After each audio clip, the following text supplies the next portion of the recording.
Thank you so much, Mr. Chair. I also enjoyed my time in Alaska on the congressional delegation. It was, as a Washingtonian, my first time visiting our neighbors to the north, and I'm disappointed that it took me so long, but so glad to have had the opportunity to visit and better understand the economic drivers in the state, but also, the real differences in tribal law from the lower 48 and from a state like Washington to the state of Alaska.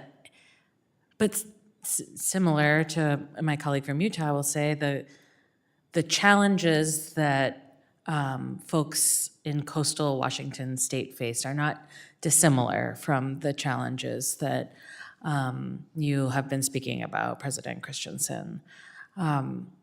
I really appreciate your testimony, and I want to follow up on a thread that my colleague from Oregon started and that you have spoken on already. You mentioned that Port Hayden has made efforts to build the small hydroelectric project to complement your other investments in wind and solar.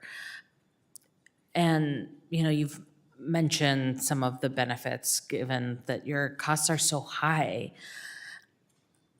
What's the status of the project right now? The wind or the hydro? The hydro. The hydro is stalled or stopped right now. And have any of the Trump administration's actions caused that project to get stuck? Yes. Yes. It's my understanding that the cancellation of the Greenhouse Gas Reduction Fund grants caused some of that. And you're in the courts right now trying to unleash some of that funding. Is that accurate? Is there anything else you can tell us about the holdup? Right now, they're in having legal battles to try to release the money. And I get updates occasionally, but it doesn't seem to be going very far. Yeah. I know you mentioned this earlier, but can you remind us how much electricity costs in Port Hayden? 75 cents a kilowatt hour.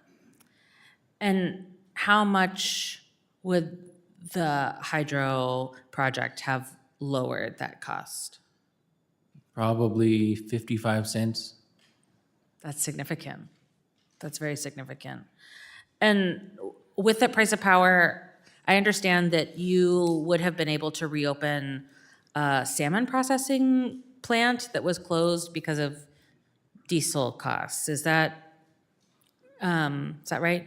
Yes, the diesel prices rose very fast, very quickly, and it makes it hard for our community to buy that much fuel. Yeah. And to be able to store it. So it's hard to spend $1 million plus per year for 100 people. Right. And I think one of my reflections, as a kid who grew up in with a salmon in the classroom program when we went to Alaska, was how different our experiences from the lower 48 are with salmon. Almost everyone loves to eat it, but not everyone, knows how it gets to their table in, another state outside of Alaska or Washington or Oregon or even here on the East Coast. Can you tell us a little bit about what the implications for reopening that processing plant would be beyond your community? We would be able to hire people in the surrounding communities to come work during the summer times for seasonal work. We might be able to bring in people to move to our community to continue to grow it. Yeah.